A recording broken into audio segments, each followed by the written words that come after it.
আলম সাহেব, আপনারা অযথা সময়কে নষ্ট না করে ধীর স্থিরভাবে শ্রবণ করুন তাঁর বক্তব্য।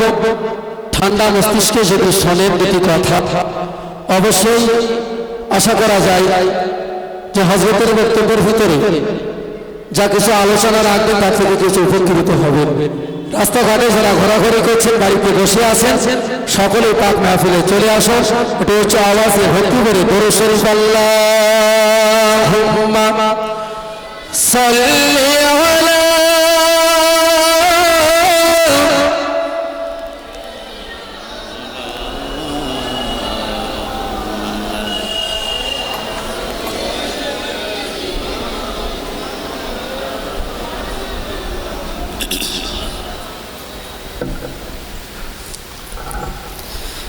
السلام عليكم ورحمة الله وبركاته.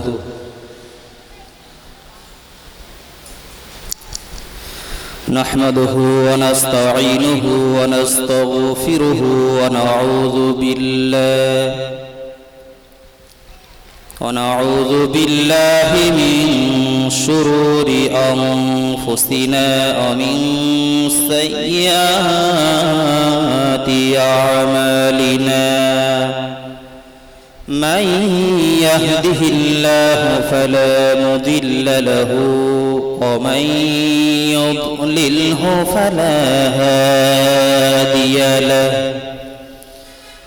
ونشهد أن لا إله إلا الله وحده لا شريك له.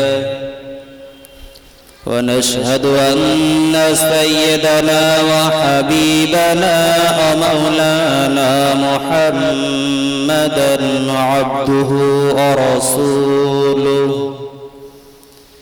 الذي أرسله بالحق بشيرا ونذيرا وداعيا إلى الله بإذنه وسراجا منيرا.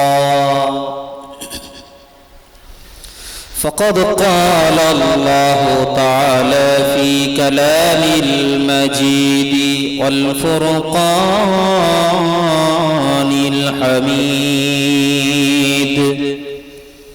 أعوذ بالله من الشيطان الرجيم. بسم الله الرحمن الرحيم. إن الله وملائكته يصلون على النبي يا أيها الذين آمنوا صلوا عليه وسلموا تسليما. اللهم صل على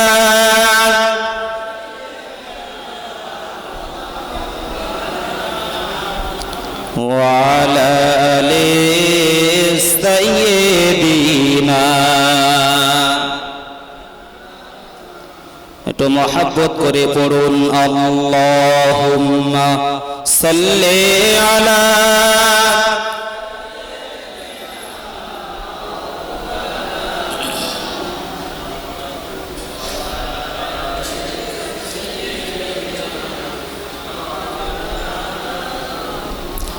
খুদাই কাতর নবী আমার, খুদাই কাতর নবী আমার, মা ফাতেমার কাছে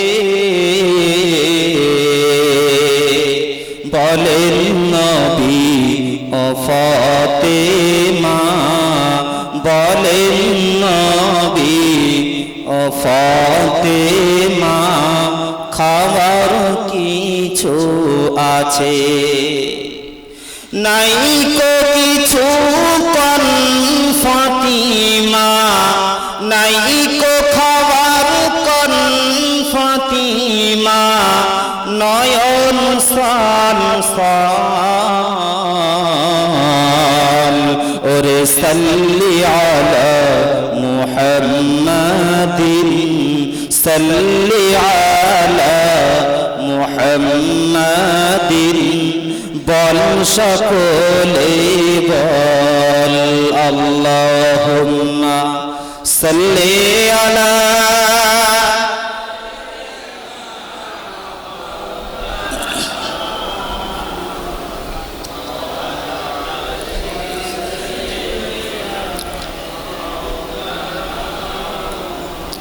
ধন্য হয়েছি মোরা ধন্য, বিশ্ব নবী তোমারি জন্য। কথা ঠিক না? আমার রসুল যদি দুনিয়ায় না আসতেন আমরাই আসতাম না। ধন্য হওয়া তো অনেক দূরের কথা। তাই কবি বলছেন, ধন্য হয়েছি মোরা ধন্য, বিশ্ব নবী তোমারি জন্য। ধন্য হয়েছি মোরা ধন্য, বিশ্ব নবী তোমারি জন্য। পেয়েছি তোমার হতে রোজা নামাজ, পেয়েছি তোমার হতে হজ যাকাত, তব লাগি বিশ্ব বরেণ্য। আল্লাহ ছাড়া মাবুদ নেই কেহ অন্য। ধন্য হয়েছি মোরা ধন্য, বিশ্ব নবী তোমারি জন্য। আল্লাহুম্মা সাল্লি আলা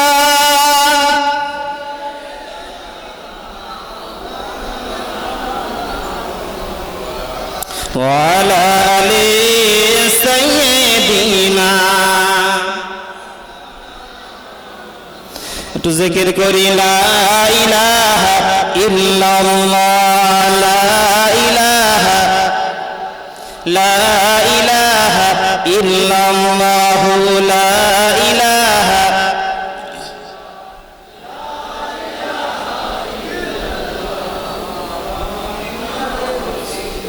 حسبي ربي جل الله، ما في قلبي غير الله، نور محمد صلى الله، لا إله إلا الله، لا إله، لا إله إلا الله، محمد رسول الله. اللهم صل على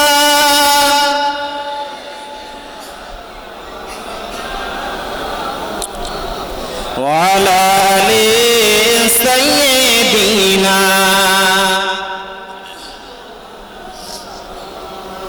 সকলে বলুন সাল্লাল্লাহু আলাইহি ওয়াসাল্লাম।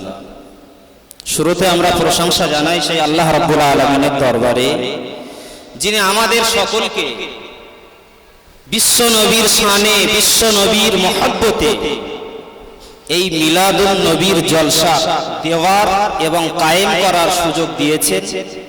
সেজন্য আমরা সকলে তার কৃতজ্ঞতা স্বীকার করি, সকলে বলি আলহামদুলিল্লাহ। তারপর দরুদ ও সালাম সেই নবীর প্রতি, যার উম্মত হতে পেরে আমি আপনি ধন্য হয়েছি। তারই রওজা মুবারকে আমরা পৌঁছে দেই লক্ষ কোটি দরুদ এবং সালাম। আমরা সকলে বলি সাল্লাল্লাহু আলাইহি ওয়াসাল্লাম। তো বিশ্ব নবী মুহাম্মদুর রাসূলুল্লাহ সাল্লাল্লাহু আলাইহি ওয়াসাল্লামের জন্ম দিবস উপলক্ষে আজকে আমাদের এই দোয়া সবরেসানির মজলিস। কারণ আমরা বিশ্ব নবীকে ভালোবাসি, তার আগমনে আমরা ধন্য হয়েছি। তাই নগণ্য উম্মাত হিসাবে একটু তার জন্ম বৃত্তান্ত, তার লাইফ হিস্ট্রি নিয়ে আলোচনা করার জন্য আমরা বসে গেছি, ঠিক না? কারণ তিনি আমাদের মডেল। বিশ্বনবী হলেন কুল কায়নাতের মডেল। কোথায় আছে? কোরআন শরীফ। আল্লাহ সুবহানাহু ওয়া তাআলা বললেন, লাকাদ কানা লাকুম ফি রাসূলিল্লাহি উসওয়াতুন হাসানা। বিশ্বনবীর জীবনীর ভিতরে, বিশ্বনবীর জিন্দেগিতে, বিশ্বনবীর জীবনীতে হে দুনিয়াবাসী তোমাদের জন্য রয়েছে উত্তম আদর্শ। জোরে বলুন। রাসূলুল্লাহর জীবন সংক্রান্ত জীবনী জানার জন্য উম্মাহাতুল মুমিনিন আয়েশা সিদ্দিকা রাদিয়াল্লাহু তাআলা আনহার কাছে কিছু সাহাবারা এসে বললেন, আয়েশা আপনি তো রাসূলুল্লাহর স্ত্রী, তো রাসূলুল্লাহর জীবনী খুব ভালো জানেন। এটা স্বাভাবিক, স্ত্রীরা তার স্বামীকে সব থেকে ভালো জানে। আল্লাহ তো সকলকে জানে, তারপরে একজন পুরুষ একজন স্বামীকে সব থেকে বেশি ভালোভাবে চেনে তার কাছের মানুষ হিসাবে তার স্ত্রী। তো সাহাবারা বললেন, আয়েশা রাসূলুল্লাহর জীবনী একটু শুনতে এসেছি, একটু বলবেন? ভাইরা আমার শুনে রাখুন, রাসূলুল্লাহর স্ত্রী আমাদের সকলের মা উম্মাহাতুল মুমিনিন আয়েশা সিদ্দিকা রাদিয়াল্লাহু তাআলা আনহা সাহাবাদেরকে লক্ষ্য করে বলেছিলেন, ওগো আল্লাহর রাসূলের সাহাবা, ওগো বিশ্বনবীর সাহাবা, আমার কাছে রাসূলুল্লাহর জিন্দেগি জানার কোনো দরকার নাই। কোরআনুল কারীম যেটা তোমরা দেখতে পাও, কানা খুলুকুহুল কোরআন, কোরআন শরীফের জীবন্ত হলো আমার বিশ্বনবী মুহাম্মদুর রাসূলুল্লাহ। কোরআন শরীফের জীবন্ত চরিত্র যদি দেখতে চাও রাসূলুল্লাহর দিকে ফলো করো। ভাইরা আমার, আয়েশা সিদ্দিকা রাদিয়াল্লাহু তাআলা আনহা সাহাবাদেরকে কথা বলতে চাইলেন, যেটাই কোরআন সেটাই হলো আমার রাসূলুল্লাহর জিন্দেগি। জোরে জোরে বলুন সুবহানাল্লাহ। রাসূলুল্লাহর জিন্দেগি কোরআন শরীফের বাস্তব নমুনা হলেন আমার বিশ্বনবী মুহাম্মদুর রাসূলুল্লাহ। ভাইরা আমার শুনে রাখুন, বিশ্বনবী একটা নাম হলো মুহাম্মদ, অপর সাইডে আর একটা নাম হলো আহমদ। বিশ্বনবীর এই দুইটি নাম কেন হলো? বিশ্বনবীর নাম হলো মুহাম্মদ। মুহাম্মদ শব্দের আবিধানিক অর্থ হলো চরম প্রশংসিত। আল্লাহর তরফ থেকে বিশ্বনবীকে মুহাম্মদ নাম এই জন্য দেওয়া হয়েছে, কুল কায়নাতের ভিতরে যত মানুষকে দুনিয়ায় পাঠিয়ে দেওয়া হয়েছে, আমার রাসূলুল্লাহ আল্লাহ বলছেন আমাকে যতটা প্রশংসা করেছে আর করবে, গোটা দুনিয়াতে কিয়ামত পর্যন্ত রাসূলুল্লাহর সমান কেউ প্রশংসা করতে পারবে না। জোরে বলুন। ভাইরা আমার, আল্লাহ সুবহানাহু ওয়া তাআলা বলছেন মুহাম্মদ হলো আমার সৃষ্টি জীবের ভিতরে সবথেকে বেশি প্রশংসিত, তাই তার নাম দিয়েছি মুহাম্মদ। আর গোটা বিশ্বের মানুষের পক্ষ থেকে আমার রাসূলুল্লাহ আমাকে যতটা প্রশংসা করেছেন, কোন মানুষ আজ পর্যন্ত আমাকে ততটা প্রশংসা করতে পারি নাই। মুহাম্মদ মানে চরম প্রশংসিত। আমার তরফ থেকে সব থেকে বেশি আমার হাবিব প্রশংসিত হয়েছে। আর আহমদ শব্দের অর্থ হলো গোটা বিশ্বের মানুষের ভিতরে আমার বিশ্ব নবী মুহাম্মদুর রাসূলুল্লাহ আমাকে সকলের চাইতে বেশি বেশি প্রশংসা করেছে। জোরে বলুন। মুহাম্মদ মানে প্রশংসিত, আহমদ মানে প্রশংসাকারী। তার মানে আল্লাহ বলছে আমার হাবিব আমাকে যতটা না প্রশংসা করেছে, এই প্রশংসা আর কেউ করতে পারেনি। আর আমার পক্ষ থেকে আমার মুহাম্মদ সব থেকে বেশি প্রশংসিত। জোরে বলুন। ভাইরা আমার শুনে রাখুন, বিশ্বনবীর জীবনী একটা সমুদ্রের সমতুল্য, আমার মতো ছোট মানুষের পক্ষে বলা সম্ভব নয়, তবুও যতটুকু না বললে নয়। বিশ্বনবী মুহাম্মদুর রাসূলুল্লাহ সাল্লাল্লাহু আলাইহি ওয়াসাল্লাম বলেন, আনা দাওয়াতু ইব্রাহিম ওয়া বাশারাতু ঈসা। জোরে বলুন সুবহানাল্লাহ। নবী বলেন, আমি হলাম ইব্রাহিমের দোয়ার ফসল, বাশারাতু ঈসা, আর ঈসা নবীর সুসংবাদ। ইব্রাহিম নবী আমারই পূর্বপুরুষ, তার কলিজার টুকরা সন্তান ইসমাঈলকে নিয়ে খানায় কাবাকে পুনরায় যখন এমনি সংস্কার করছিলেন, আর আমার জন্য আল্লাহর শাহী দরবারে দোয়া করেছিলেন, রব্বানা আবআস ফীহিম রাসূলান মিনহুম ইয়াতলু আলাইহিম আয়াতিকা ওয়া ইউআল্লিমুহুমুল কিতাবা ওয়াল হিকমা। ভাইরা আমার শুনে রাখুন, বিশ্বনবী বলেন, আমারই পূর্বপুরুষ ইব্রাহিম আমার দুনিয়াতে আসার জন্য দোয়া করেছিলেন, রব্বানা, ওগো আমার স্রষ্টা, ওগো আমার প্রতিপালক, আবআস ফীহিম রাসূলান, আপনি আমার বংশধরদের ভিতরে একজন রাসূল, একজন নবীকে পাঠিয়ে দিন, ইয়াতলু আলাইহিম আয়াতিকা, যিনি আপনার কালাম, আপনার নিদর্শন সমূহ তাদের মাঝে পাঠ করে করে শোনাবে। জোরে বলুন, ওয়া ইউআল্লিমুহুমুল কিতাবা, আর আপনার কিতাব তাদেরকে শিক্ষা দেবে।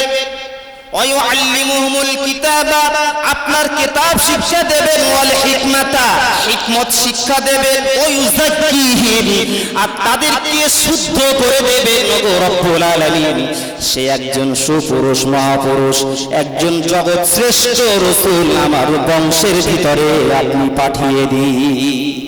ভাইরা আমার, আল্লাহ সুবহানাহু ওয়া তাআলা ইব্রাহিম নবীর দোয়া কবুল করলেন, আর ঈসা নবী বললেন, ও মুবাশশিরান বিরাসূলিন ইয়াতি মিন বাদি ইসমুহু আহমদ।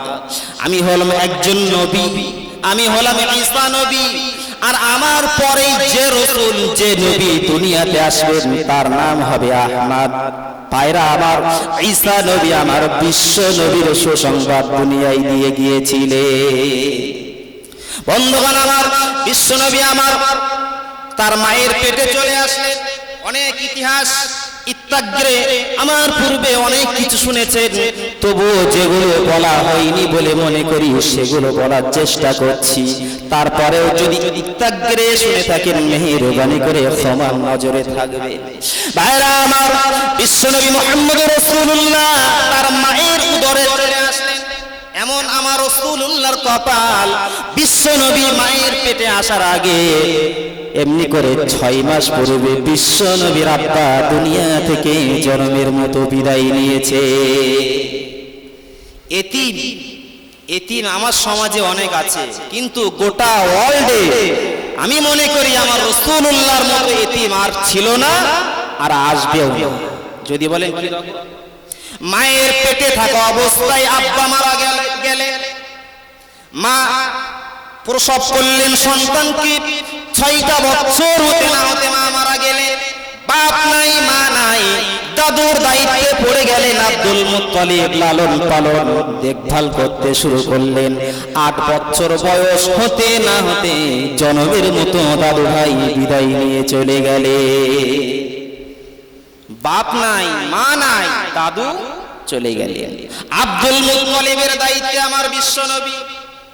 আব্দুল মুত্তালিবের ভাইরা আমার, আবু তালেবের দায়িত্বে বিশ্বনবী। আব্দুল মুত্তালিবের 10টা পুত্র সন্তান ছিল, আর 4টি কন্যা সন্তান ছিল। তন্মধ্যে আবু তালেব, ভাইরা আমার, আবু তালেবকে দায়িত্ব দিয়ে বিশ্বনবীর দাদু ভাই দুনিয়া থেকে বিদায় নিলেন। আবু তালেব রাসূলুল্লাহকে ভালোবাসতেন, জান অপেক্ষা, প্রাণ অপেক্ষা আমার বিশ্ব নবীকে ভালোবাসতেন। ভাইরা আমার, দুঃখের কথা মনে পড়ে যায়, বিশ্বনবী আমার দিনের দাওয়াত দিতে বার হয়েছে। সারা দিন ধরে দিনের দাওয়াত দিতে শুরু করেছেন। ইসলামের পথে মানুষদেরকে ডাকেন, এক আল্লাহর পথে ডাকেন। সন্ধ্যাবেলা বাড়ি আসেন, বাপ নাই, মা নাই, দাদু নাই, আত্মীয় স্বজন মহাব্বতের বলতে দুনিয়াতে কেউ নাই, কেবলমাত্র চাচা যান আবু তালেব। ভাইরা আমার, একদা কুফারে কুরাইশের দল আবু তলেবের কাছে চলে আসলো। আবু তলেব, অবিলম্বে তোমাকে ওয়ার্নিং দিয়ে গেলাম, তোমার ভাইপো মুহাম্মদকে তুমি সামলে নাও। আমাদের দেবদেবীর বিরুদ্ধে তোমার ভাইপো কথা বলতে শুরু করেছে।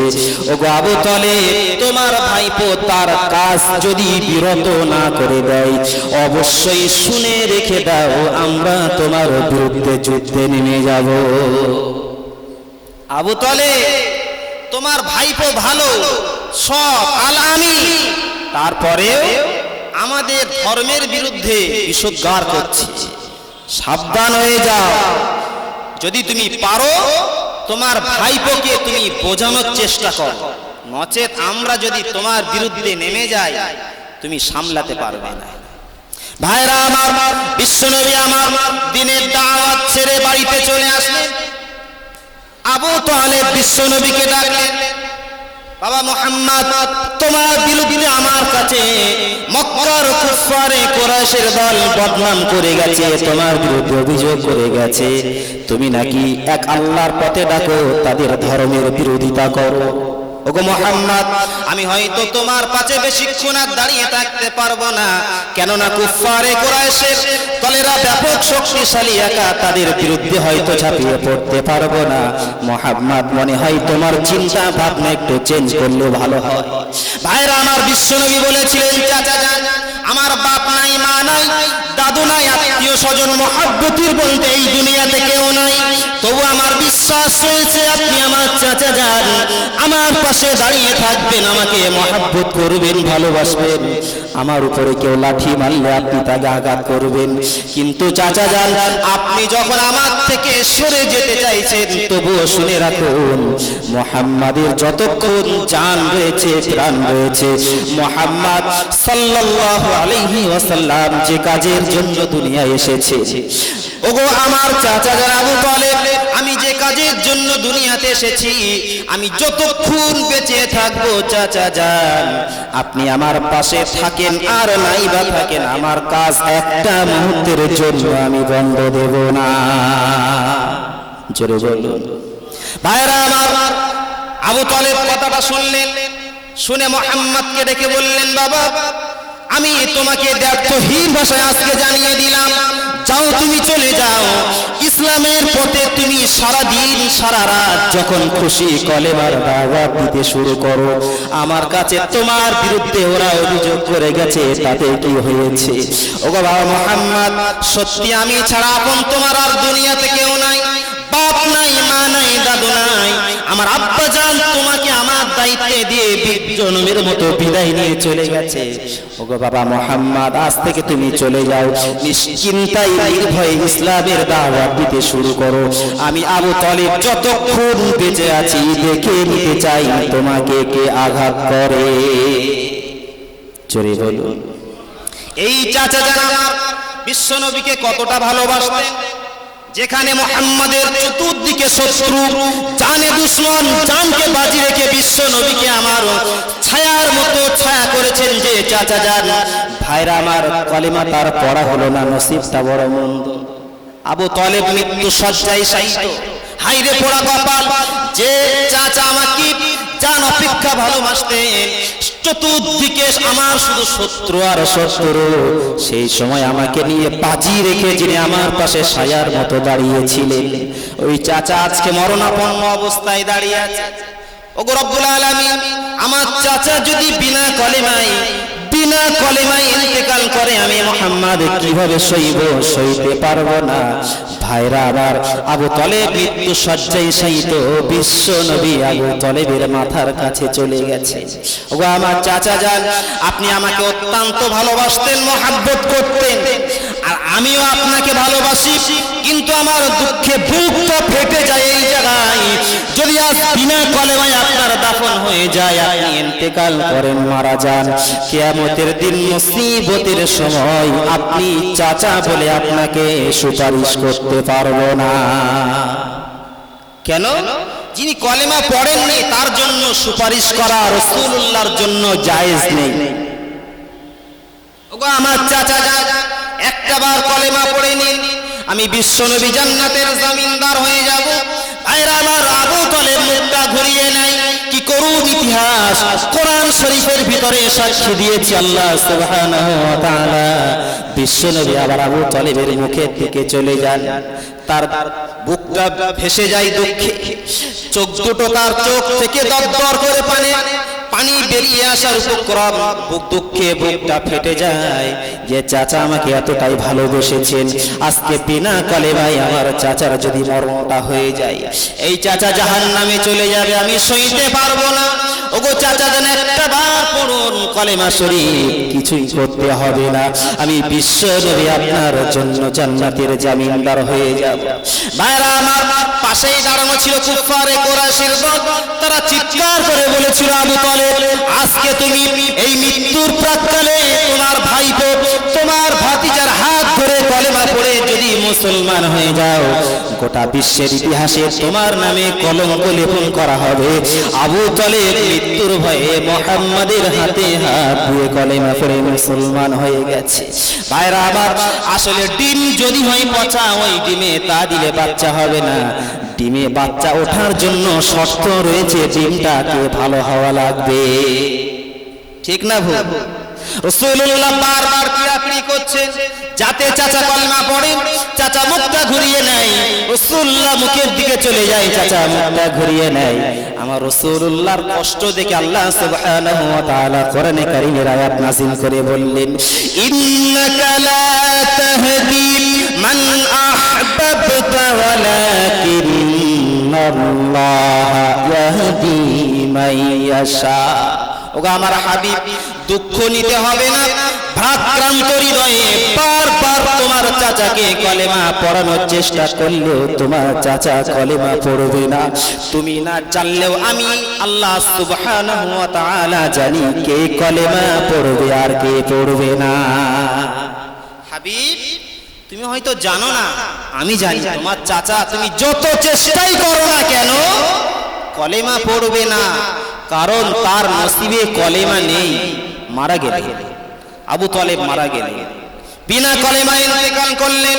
রাসূলুল্লাহ আমার আল্লাহর শাহী দরবারে দোয়া করলেন, ওগো আল্লাহ, কিভাবে সইতে পারি এই যন্ত্রণা, যে চাচা আমাকে জান প্রাণ অপেক্ষা ভালোবেসেছেন, যখন মক্কার বুকে আমার পাশে দাঁড়ানোর মতো কেউ ছিল না, আমার বাপ ছিল না, মা ছিল না, দাদু ছিল না, সেই কঠিন পরিস্থিতিতে শত্রুদের বিরুদ্ধে যিনি মোকাবেলা করে আমাকে সাপোর্ট করেছিলেন, ওগো আল্লাহ, সেই চাচা আমার ইন্তেকাল করেছেন বিনা কলেমায়, কিভাবে সইতে পারি, বুকটা ফেটে যায় দুঃখে। আল্লাহ সুবহানাহু ওয়া তাআলার দরবারে দোয়া করলেন, ওগো আল্লাহ, তোমার কাছে দাবি, আমার চাচা যেহেতু কলেমা পড়ে নাই, চাচার জন্য জান্নাত কামনা করতে পারি নাই, তবে চাচার জন্য এতটুকু তোমার শাহী দরবারে চাইতে পারি, আমার চাচার জন্য হালকা স্তরের জাহান্নাম তুমি নসিব করে দিও আল্লাহ। জাহান্নামের শাস্তির কোনো সীমা নাই, ওই জাহান্নামের ভিতরে সবথেকে হালকা স্তরের শাস্তি আমার চাচার জন্য দিও আল্লাহ, কঠিন শাস্তি দিও না। কলেমা পড়ি নাই সেজন্য জান্নাত কামনা করতে পারি না, তবে এটা কামনা করতে পারি হালকা জাহান্নাম দিও। আমার আল্লাহ সুবহানাহু ওয়া তাআলা বললেন, হাবিব, তোমার চিন্তা করা লাগবে না, আমি আল্লাহ সুবহানাহু ওয়া তাআলা বলে দিলাম, তুমি যাতে রাজি, আমি আল্লাহ রাব্বুল আলামিন তাতে রাজি আছি। ওগো আমার হাবিব, অবশ্যই দোয়া মঞ্জুর হয়ে গেছে, তোমার চাচাকে সব থেকে হালকা স্তরের জাহান্নামে দেব, শুধু আমার রাসূলুল্লাহর খাতিরে, আমার হাবিবকে মহব্বত ভালোবাসা শত্রুর মোকাবিলায় জান বাজি রেখে সাপোর্ট করার কারণে। ওগো আমার হাবিব, তুমি দোয়া করেছো, দোয়াটা মঞ্জুর হয়ে গেছে, তোমার চাচার জন্য হালকা স্তরের জাহান্নাম দেব, তবে হাবিব, সেই হালকা স্তরের জাহান্নামের আযাবটা তুমি একটু শোনো। ওগো আমার হাবিব, আগুনের খড়ম তোমার পায়ে, তোমার চাচার পায়ে পড়িয়ে দেওয়া হবে, হাবিব গো শুনে রেখে দাও, ওই আগুনের খড়ম তোমার চাচার পায়ে পড়িয়ে দেওয়ার কারণে হাবিব, তোমার চাচা আবু তালেবের মগজগুলো টগবগ টগবগ টগবগ করে ফুটতে থাকবে। হাবিব, এর থেকে আর আমার কিছু করার নেই, এটাই হালকা শাস্তি।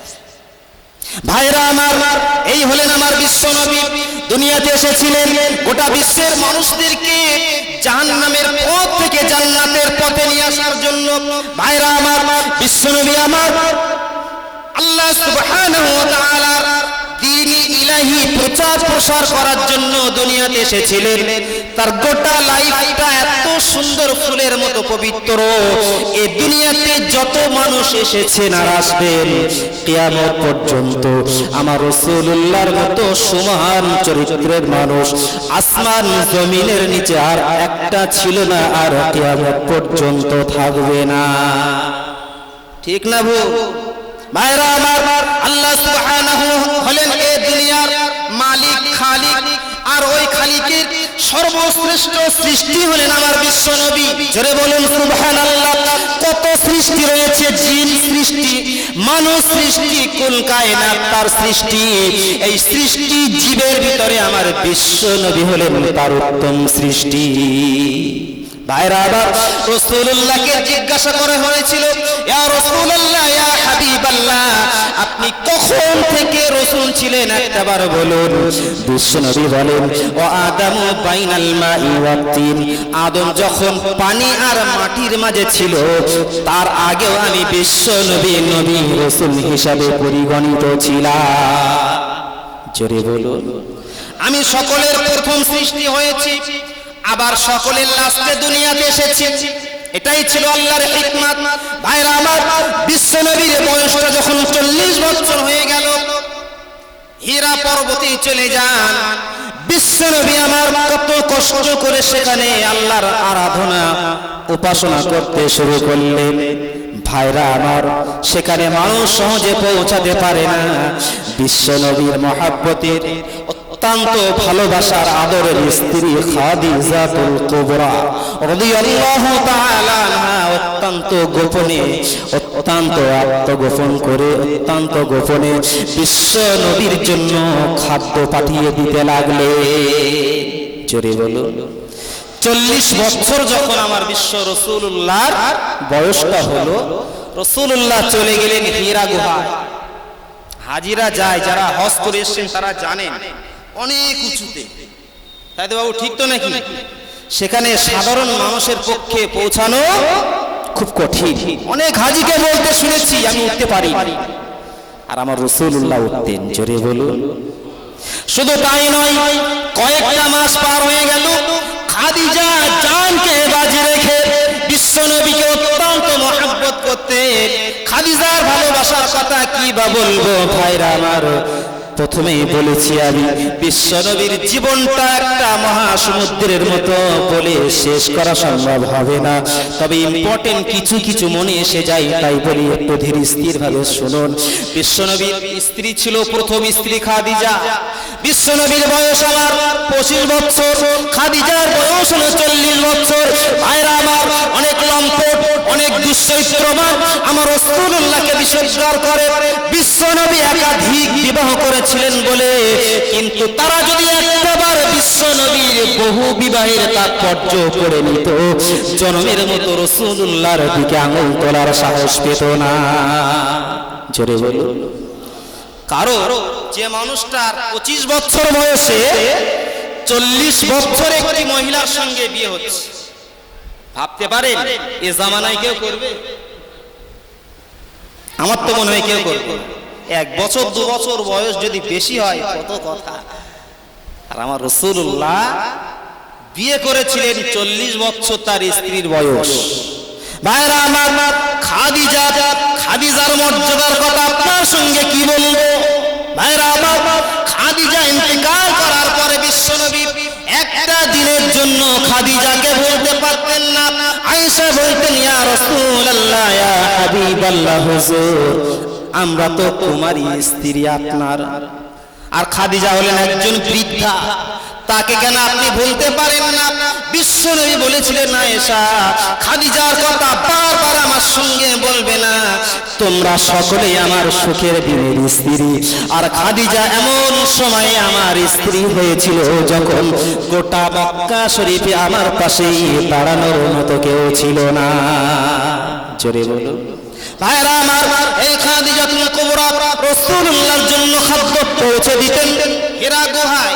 একদা জিবরাইল এসে বললেন, ইয়া রাসূলুল্লাহ, ইয়া হাবিবাল্লাহ হুজুর, আপনার প্রতি সালাম, আর আল্লাহ আপনাকে সালাম জানিয়েছেন।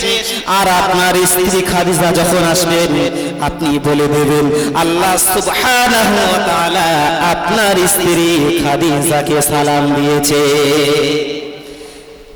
আল্লাহ যদি কাউকে সালাম দেয়, এটা কি খুব সহজ কথা? আল্লাহ সালাম দিচ্ছেন, জিবরাইল বলছেন হুজুর আপনি আপনার স্ত্রীকে এই সুসংবাদটা পৌঁছে দেন। শুধু তাই নয়, ইয়া রাসূলুল্লাহ, যেখানে আল্লাহ সালাম দিয়েছেন আমি জিবরাইল আর সালাম না দিয়ে থাকতে পারলাম না, আমিও সালাম দিয়ে গেলাম। আপনার স্ত্রী এখানে অত্যন্ত কষ্ট করে আসে, আপনি জানেন দুনিয়ার মানুষের পক্ষে এই হীরা গুহায় ওঠা অত্যন্ত কঠিন ব্যাপার। জানকে বাজি রেখে অত্যন্ত ভালোবাসার কারণে অত্যন্ত গোপনে কিছু খাদ্য এখানে আপনার জন্য পৌঁছে দিয়ে যায়। আল্লাহ তাকে কবুল করে নিয়েছেন। যখন আপনার স্ত্রী আসবেন আপনি সালাম দেবেন, আর আল্লাহ সালাম দিয়েছে এটা তাকে জানিয়ে দেবেন। জোরে জোরে বলুন সুবহানাল্লাহ। ভাইরা আমার, এই বিশ্বনবী আমার হীরা গুহার ভিতরে ধ্যানমগ্ন আছে। কয়েকটা মাস পার হয়ে যাওয়ার পর জিবরাইল আলাইহিস সালাতু ওয়াস সালাম চলে আসলেন, রাসূলুল্লাহকে বললেন ইকরা, মুহাম্মদ আপনি পড়ুন। রাসূলুল্লাহ বললেন মা আনা বিকরিন, আমি তো পড়তে জানি না, আমার তো অক্ষর জ্ঞান নাই, আমি তো অক্ষর বুঝি না। জিবরাইল বললেন ইকরা, ওগো আল্লাহর রাসূল আপনি পড়ুন। বিশ্বনবী বললেন আমি পড়তে জানি না। আবার বললেন ইকরা, আপনি পড়ুন।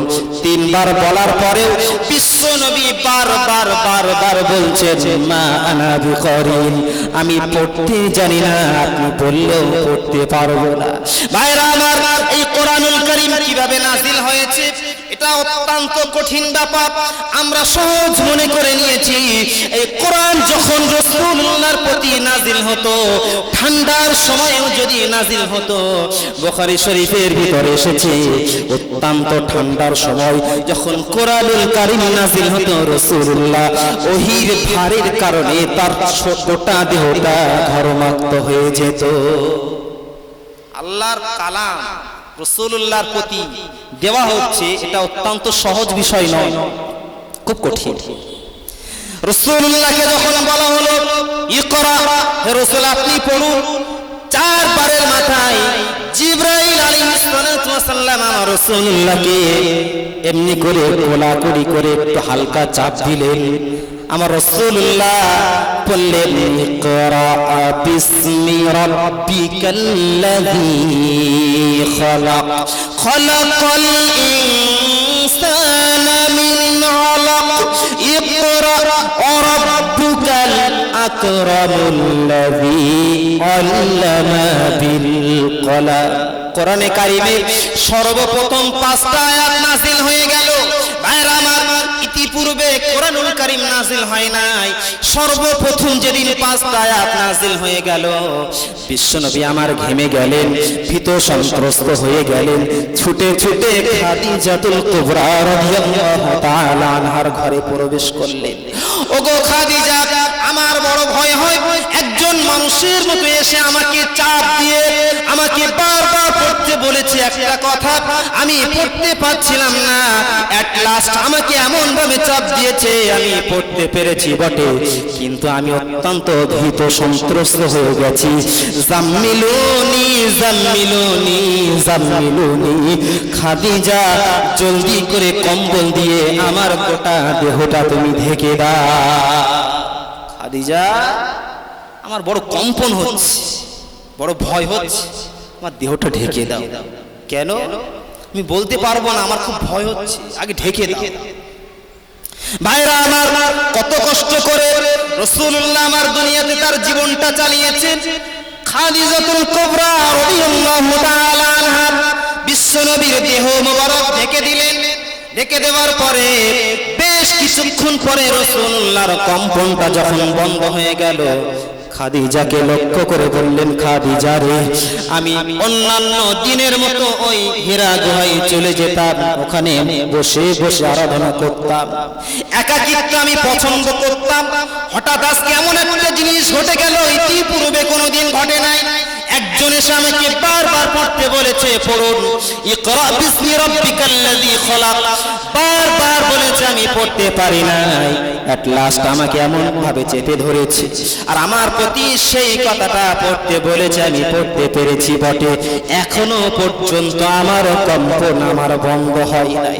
ভাইরা আমার, খাদিজা সেদিন বলেছিলেন, ও আমার হাবিব, ওগো আল্লাহর রাসূল, আপনি ভয় পাবেন না, এই কঠিন সময় আপনার আমি সান্ত্বনা বাণী শুনিয়ে দিয়ে বলতে চাই, আপনি ভীত সন্ত্রস্ত হবেন না, শঙ্কিত হওয়ার মতো কোনো কারণ আমি দেখছি না। কারণ যা কিছু হয় আল্লাহর পক্ষ থেকে হয়। আপনি এমন কিছু কাজ করেন নাই, আল্লাহ আপনাকে ভীত সন্ত্রস্ত ক্ষতিগ্রস্ত করে দেবে। হাবিব, চিন্তার কোনো কারণ নেই। আপনি এতিমদের সাহায্য করেন, মানুষের সঙ্গে সত্য কথা বলেন, আত্মীয়তার সম্পর্ক আপনি ছিন্ন করেন না, মজবুত করেন। আপনার দ্বারাই মহৎ মহৎ কাজ সংগঠিত হয়। ওগো হাবিব, আপনার চিন্তার কোনো কারণ নাই, এটা অবশ্যই ভালোর লক্ষণ বলে আমি খাদিজা মনে করি। বিশ্বনবীর ভয় কাটে না, ওরাক্কা ইবনে নাওফেলের কাছে নিয়ে চলে গেলেন। ভাইরা আমার, ওরাক্কা ইবনে নাওফেল বৃদ্ধা হয়ে গেছে।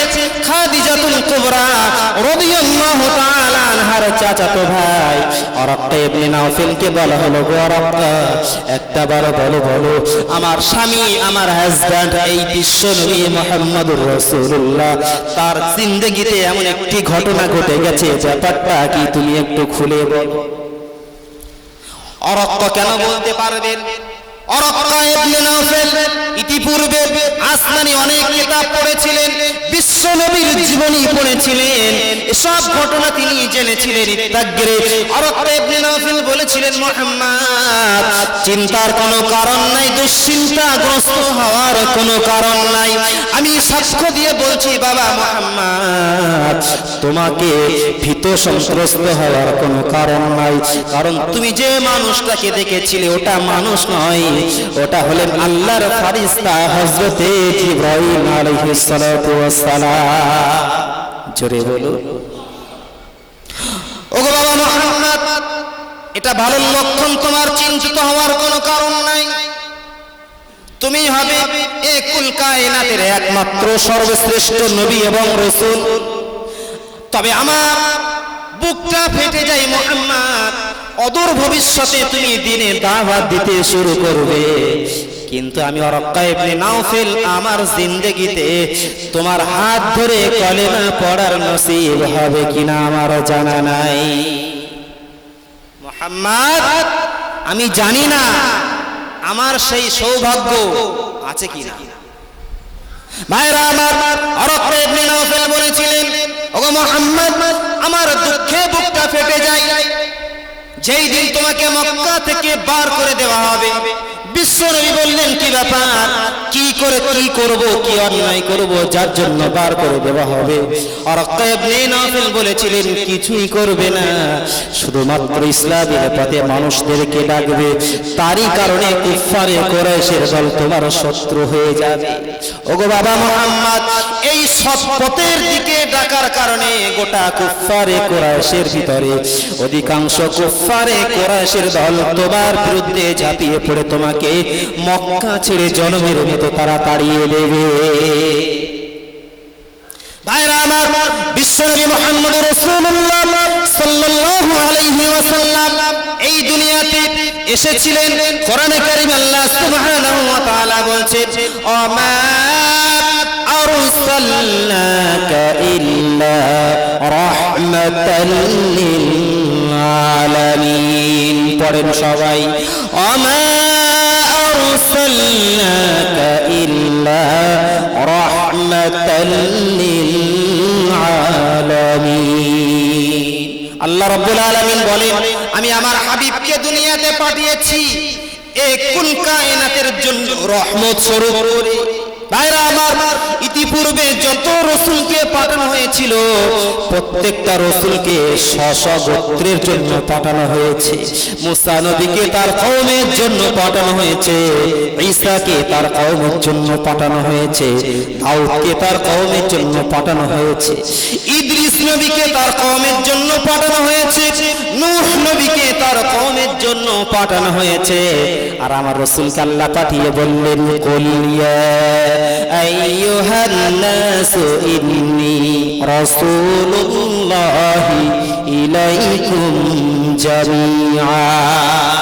ওগো আমার হাবিব, তুমি বিশ্ববাসীকে বলে দাও, ইন্নী রাসূলুল্লাহ, তুমি হলে আল্লাহর রাসূল, ইলাইকুম জামিআ, গোটা বিশ্বের মানুষের জন্য আমি আল্লাহ সুবহানাহু ওয়া তাআলা তোমাকে রাসূল এবং নবী করে পাঠিয়ে দিলাম। জোরে জোরে বলুন সুবহানাল্লাহ। ভাইরা আমার বিশ্ব নবী রাসূল ছিলেন, আবার নবীও ছিলেন। নবী আর রাসূলের ভিতরে পার্থক্য রয়েছে, পার্থক্যটা বোঝা দরকার। একজন রাসূল তিনি নবী হতে পারেন এবং রাসূল হতে পারেন, কিন্তু যিনি নবী হয়েছেন শুধুমাত্র নবী, রাসূল হওয়া তার পক্ষে সম্ভব নয়। বুঝে এসছে কথা? কি কথা বুঝতে অসুবিধা হচ্ছে? যিনি রাসূল তিনি নবীও বটে, কিন্তু যিনি নবী তিনি রাসূল নন, এটা স্বাভাবিক। ভাইরা আমার মনে রাখো, বিশ্ব নবী আমার কম্বল দিয়ে শুয়ে থাকলেন, আল্লাহ সুবহানাহু ওয়া তাআলা বললেন, হাবিব কম্বল চাপা দিয়ে শুয়ে থাকলে হবে না। ইয়া আইয়ুহাল মুদাথথির কুম ফাআনজির ওয়া রাব্বাকা ফাকাব্বির ওয়া সিয়াবাকা ফাতাহহির। ওগো আমার হাবিব, শুয়ে থাকলে হবে না, আপনি উঠে পড়ুন। ইয়া আইয়ুহাল মুদাথথির, কি রাসূলকে পেয়েছি, রাসূল চাদর মুড়ি নিয়ে আছেন, কম্বল মুড়ি নিয়ে আছেন, সেই কম্বল মুড়ি দিয়ে নামে আল্লাহ রাসূলকে আল্লাহ সম্বোধন করে বললেন, ও কম্বল আবৃত রাসূল। জোরে বলুন সুবহানাল্লাহ। রাসূলুল্লাহ মক্কায় ছিলেন, কোরআনে কারীমের আয়াত নাযিল হয়ে গেল, ওটা মাক্কি সূরা। রাসূলুল্লাহ মদিনায় ছিলেন, ওটা মাদানী সূরা। দিনে নাযিল হয়েছে, ওটা আমার রাসূলুল্লাহর শানে রাতে নাযিল হয়েছে রাসূলুল্লাহর শানে। রাসূলুল্লাহ যখন যেখানে ছিলেন, কোরআনুল কারীমের আয়াতটা তখন সেভাবে করে নাযিল করা হয়েছে। জোরে বলুন ভাইরা আমার। রাসূলুল্লাহ উঠলেন, ফাআনজির, আপনি জাগ্রত হন, উঠে পড়ুন, আর আপনার আহল পরিবার দিগকে আপনি কলেমা দাওয়াত দিতে শুরু করুন। ভাইরা আমার, বিশ্বনবী উঠলেন, সাফা পর্বতে চলে গেলেন, আর প্রত্যেকটা গোত্রের মানুষদেরকে নাম ধরে ধরে ডাকতে শুরু করলেন। গোত্রের মানুষেরা পৌঁছে গেল, আবু জেহেল, আবু লাহাব, উতবা, সাইবা সকলে পৌঁছে গেল। আমার বন্ধুগণ শুনে রাখুন, বিশ্বনবী আমারও তাদেরকে লক্ষ্য করে বলেছিলেন, গো কুফারে কুরাইশের দল, আমাকে তোমরা কেমন ভালোবাসো। সকলে বলেছিলেন, তুমি অবশ্যই সত্যবাদী আল আমিন, তুমি মিথ্যা কথা বলো না, তুমি একজন সৎ পুরুষ, সৎ ছেলে, তোমাকে মহাব্বত করি, ভালোবাসি, সৎ কথা বলো। তবে আমার বিশ্বনবী সেদিন বলেছিলেন, আমি তোমাদেরকে একটু বলতে চাই, আমি যদি সত্যি সত্য নবী এবং রাসূল, সত্য মানুষ হয়ে থাকি, তাহলে তোমাদেরকে একটু বলতে চাই, পাহাড়ের অপর সাইডে একদল শত্রু বাহিনী রয়েছে, ইতিপূর্বে তোমাকে এক্ষুনি তোমাকে আঘাত করবে, তোমরা কি বিশ্বাস করো? ভাইরা আমার, ওই কুফারে কুরাইশের দল সেদিন বলেছিল, ওগো মুহাম্মদ, তোমার সব কথা অবশ্যই বিশ্বাস করি, তুমি জীবনে মিথ্যা কথা বলো না। বিশ্বনবী আমার বলেন, তাই যদি হয়, পাহাড়ের অপর সাইডে কোনো শত্রু আসলে নাই, আমি তোমাদেরকে সেই জাহান্নামের ভয় দেখাতে চাই, মেহেরবানি করে আমার কথা তোমরা শুনে না। ভাইরা আমার, বিশ্বনবী আমার যখন জাহান্নামের ভয় দেখালেন, জান্নাতের আশা করালেন, জাহান্নামের ভয় দেখালেন, কুফারে কুরাইশের দল থেকে অগ্নিশর্মা হয়ে গেল। আবু লাহাব চিৎকার করে বলেছিল, তাবাল্লাকা সাইরাল ইয়াউম আলিহাযা আজমাতানা। ভাইরা আমার, স্বার্থে যখন মানুষের ঘা লাগে, তখন মানুষ রুখে দাঁড়ায়। রাসূলুল্লাহ ভালো মানুষ, মিথ্যা কথা বলেন না, তার মতো সচ্চরিত্রবান মক্কা মদিনায় কেউ নাই। কিন্তু যেই জাহান্নামের ভয় দেখিয়েছেন, একত্ববাদের কথা শুনিয়েছেন, জান্নাতের আশা দেখিয়েছেন, রেগে অগ্নিশর্মা হয়ে গেল। আবু লাহাব রাসূলুল্লাহর প্রতি বিষোদ্গার করে বদদুয়া করে বলল, তাব্বাল্লাকা সাইরাল ইয়াউম আলিহাযা আজমাতানা, মুহাম্মদ তোমার সারা দিনটা ধ্বংস হয়ে যাক এই কথা শোনানোর জন্য কি আমাদেরকে তুমি ডেকেছিলে?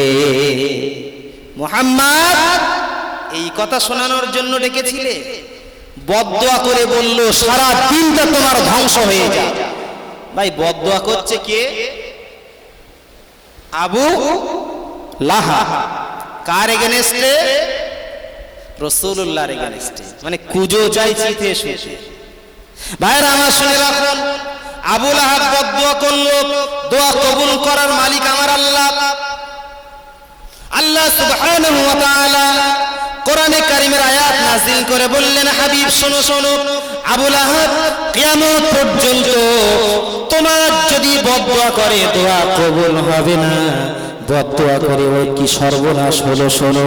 ভাইরা আমার, গোটা কোরআন সূরা ফাতিহা থেকে নিয়ে নাস পর্যন্ত যদি আপনি ভালোভাবে খুঁজেন, কোন কাফেরের সম্পর্কে পূর্ণাঙ্গ সূরা নাজিল হয় নাই। কেবলমাত্র আবু লাহাব সম্পর্কে কোরআনে কারীমে একটা সূরা আল্লাহ নাজিল করে দিয়েছে। আবু জেহেল সম্পর্কে সূরা নেই, উতবা, উতাইবা, সাইবা, ওলীদ ইবনে মুগীরা, আরো কুফারে কুরাইশ যত ছিল, কারো সম্পর্কে কোন সূরা নাই। তার মানে আবু লাহাব বিয়াদবি করতে চরমতম জায়গায় পৌঁছে গিয়েছে, যার জন্য আল্লাহ সুবহানাহু ওয়া তাআলা গোটা বিশ্বের বুকে বিশ্ব নবীর প্রতি বিয়াদবি করার কারণে কি দশা হয়েছিল দেখিয়ে দিয়ে আবু লাহাব সম্পর্কে একটা পূর্ণাঙ্গ সূরা নাজিল করে বললেন, ওগো আমার হাবিব শোনো, তোমার প্রতি বদদুয়া করেছে কোনো কাজ হবে না, তার এগেনস্টে আমি আল্লাহ সুবহানাহু ওয়া তাআলা আবু লাহাবের কি সর্বনাশ করে দিলাম তুমি শোনো। তাব্বাত ইয়াদা আবি লাহাবিন ওয়া তাব, তাব্বাত ইয়াদা আবি লাহাবিন ওয়া তাব, দুই হস্ত ধ্বংস হয়ে গেছে, আবু লাহাবের দুই হাত ধ্বংস হয়ে গেছে। অতাব্বা মা আগনা আনহু মালুহু ওয়া মা কাসাব, আর তার জিন্দেগিতে যা কিছু কামাই করেছে আমি আল্লাহ সুবহানাহু ওয়া তাআলা জরমের মতো বরবাদ করে দিলাম। জোরে বলুন কেন? আমার রাসূলুল্লাহর শানে বেয়াদবি। আবু লাহাব দোয়া করেছিল, কবুল হয়নি। আমার বিশ্ব নবীর দোয়া করতে দেরি আছে, দোয়া কবুল হতে দেরি হবে না। ভাইরা আমার, তারিখে হাবিবিয়ার ভিতরে এসেছে মুসা নবী যখন কোন কাজ করতেন, ভাইরা আমার, আল্লাহকে রাজি খুশি করার জন্য কোন কাজ করতেন। দাউদ নবী কাজ করতেন আল্লাহকে খুশি করার জন্য, ইব্রাহিম নবী কাজ করতেন আল্লাহকে খুশি করার জন্য, আর ঈসা নবী কাজ করতেন আল্লাহকে রাজি খুশি করার জন্য। ভাইরা আমার, তাকিয়ে দেখুন, আর আমার বিশ্ব নবী যখন কোন কাজ করতেন, আমার আল্লাহ বলেন, আমার হাবিবুল্লাহ যে কাজে রাজি, আমার হাবিব যে কাজে খুশি হয়ে যায়, আমি আল্লাহ সুবহানাহু ওয়া তাআলা সেই কাজে খুশি হয়ে যাই। মুসা কাজ করতেন আল্লাহকে সন্তুষ্ট করার, আল্লাহ সন্তুষ্ট হলে মুসা নবী সন্তুষ্ট হয়ে যেতেন। আর আমার আল্লাহ বলছেন আমার হাবিবের ক্ষেত্রে সম্পূর্ণ উল্টা, আমার বিশ্ব নবী যে কাজ করলে সন্তুষ্ট হবে, যে কাজে খুশি হবে, আমার বিশ্ব নবী যে কাজে খুশি, আমি আল্লাহ সেই কাজে খুশি। ভাইরা আমার, ইব্রাহিম নবীর নাম হলো খলিলুল্লাহ, উপাধি খলিলুল্লাহ। খলিল মানে হলো বন্ধু, আর হাবিবুল্লাহ মানে বন্ধু। এই হাবিবুল্লাহ কেবলমাত্র আমার বিশ্ব নবী লাকাব, বিশ্ব নবীর উপাধি হাবিবুল্লাহ কোন রাসূলকে দেওয়া হয় নাই। খলিলুল্লাহ দেওয়া হয়েছে, কালিমুল্লাহ দেওয়া হয়েছে, সাফিউল্লাহ দেওয়া হয়েছে, কিন্তু হাবিবুল্লাহ কাউকে দেওয়া হয় নাই। বিশ্ব নবী আমার হাবিবুল্লাহ। হাবিবুল্লাহ মানে হাবিব যাতে রাজি, আমার আল্লাহ সুবহানাহু ওয়া তাআলা তাতে অবশ্যই রাজি আছে। জোরে বলুন। ভাইরা আমার, বিশ্বনবী আমার মক্কা ছেড়ে মদিনায় চলে গিয়েছেন। ভাইরা আমার, বিশ্বনবী বাইতুল মুকাদ্দাসের দিকে ফিরে নামাজ পড়তেন, কিন্তু মনটা চাই বাইতুল্লাহর দিকে ফিরে নামাজ পড়ার জন্য, যেটা গোটা বিশ্বের জন্য খানায় কাবা। ওই কাবা শরীফের দিকে ফিরে বারবার নামাজ পড়তেন। ভাইরা আমার, একদা বিশ্বনবী আমার বাইতুল মুকাদ্দাসের দিকে আল্লাহর হুকুমে ফিরে নামাজ পড়ে। কয়েকটা দিন নামাজ পড়ছে, মনটা তার ভালো লাগছে না। যদি একদা নামাজ পড়ছে এই বাইতুল মুকাদ্দাসের পরিবর্তে খানায় কাবা যদি কিবলা হয়ে যেত বড়ই ভালো হতো। নামাজের ভিতরে মনে মনে করছেন, গল্প বলছি না, কেচ্ছা বলছি না, কোরআনে কারীমের সূরা বাকারার 2য় পারার 1ম সাফায় কোরআনুল কারীমের তাফসীর দেখলে আপনি বুঝতে পারবেন বিশ্বনবী আমার নামাজ পড়ছেন 4 রাকাত, যোহর কিংবা আসরের নামাজ পড়ছে 2 রাকাত নামাজ হচ্ছে, আর মনে মনে বারবার এই আবেগ বারবার হচ্ছে, আল্লাহ গো খানায় কাবা যদি কিবলা হতো বড়ই ভালো হতো। বাইতুল মুকাদ্দাসের দিকে ফিরে নামাজ পড়তে হয় তাই পড়ি, মনটা চাই যেন খানায় কাবার দিকে ফিরে নামাজটা আবার পড়তে পারতাম। আল্লাহ সুবহানাহু ওয়া তাআলা নামাজের ভিতরে ওহী নাযিল করে বললেন, কদ নারা তাকাল্লুবা ওয়াজহিকা ফিস সামা ফালানুওয়াল্লিয়ান্নাকা কিবলাতান তারদাহা। আমার হাবিব, কদ নারা তাকাল্লুবা, আমি দেখতে পাচ্ছি তাকাল্লুবা ওয়াজহিকা ফিস সামা, তোমার চেহারা যেন বারবার আকাশের দিকে তাকাচ্ছ। এই কামনায়, এই বাসনায় বাইতুল মুকাদ্দাসের পরিবর্তে পূর্বের খানায় কাবাকে যদি কিবলা করা হতো। ওগো আমার হাবিব, তুমি চাচ্ছ তাহলে তোমার দিলটা জুড়িয়ে যেত। ফাওয়াল্লি ওয়াজহাকা শাতরাল মাসজিদিল হারাম। ওগো হাবিব, আর দেরি নয়, আর দেরি নয়, এই মুহূর্তে 2 রাকাত হয়েছে, আর 2 রাকাত বাইতুল্লাহ শরীফের দিকে ফিরে নামাজ পড়ুন। এখন থেকে আপনার জন্য বাইতুল্লাহ শরীফটা আবারও কিবলা করে দিলাম। রাসূল কি রাসূল, তাই আমার হাবিব হলেন রাসূলুল্লাহ, হাবিব হলেন হাবিবুল্লাহ। গোটা বিশ্বের যত রাসূল, যত নবী দুনিয়াতে এসেছিলেন তার ভিতরে সবথেকে শ্রেষ্ঠ, সবথেকে মর্যাদাবান হলেন আমার বিশ্বনবী। জোরে বলুন সুবহান। ভাইরা আমার, শুনে রেখে দিন, বিশ্বনবীকে যদি সৃষ্টি না করতেন কুল কায়নাত কিছুই সৃষ্টি করা হতো না। আমার ভাইরা, বিশ্বনবীর জীবন বৃত্তান্ত শুনতে গেলে ইতিপূর্বে একটু ব্যাকে চলে আসতে হবে। বিশ্বনবীর এমনি করে পূর্বপুরুষ ছিলেন ইসমাঈল আলাইহিস সালাতু ওয়াস সালাম, ইব্রাহিম আলাইহিস সালাতু ওয়াস সালাম, তার স্ত্রী হলো সারা। সারার গর্ভে যখন কোনো বাচ্চা হয় না, ভাইরা আমার হাজিরাকে বিবাহ করলেন। বিশ্বনবীর জন্ম বৃত্তান্ত যত কিতাবের ভিতরে রয়েছে, ঘটনাগুলো প্রতিটি কিতাবের ভিতরে রয়েছে। হাজেরাকে বিবাহ করলেন, হাজেরার গর্ভে যখন পুত্র সন্তান ইসমাঈল চলে আসলো, ভাইরা আমার স্ত্রী এমনি করে যখন সন্তান প্রসব করলো, আর সতীনীর ঘর কেউ কাউকে দেখতে পারে না। সারা বলল, গো আমার স্বামী, যদি আমাকে ভালোবাসো তোমার হাজেরাকে জন্মের মতো বনবাসে দিয়েছো। আল্লাহ সুবহানাহু ওয়া তাআলা বললেন, হাজেরা রে, আল্লাহ বললেন ইসমাঈল, তোমার হাজেরাকে, তোমার ইসমাঈলকে, ও ইব্রাহিম, তুমি এমনি করে খানায় কাবার কাছাকাছি রেখে এসো। এখন যে কাবা হাজী সাহেবরা দেখে, এই কাবা তখন এই রকম ছিল না। আসমানের নিচে জমিনের উপরে একটা ঘর ছাড়া আর কিছুই ছিল না, মানুষ ছিল না, পশু পাখি কিছুই ছিল না। ফাঁকা স্থান, মরুভূমির ময়দানে শুধুমাত্র একটা খানায় কাবা দাঁড়িয়েছিল। কত আগে?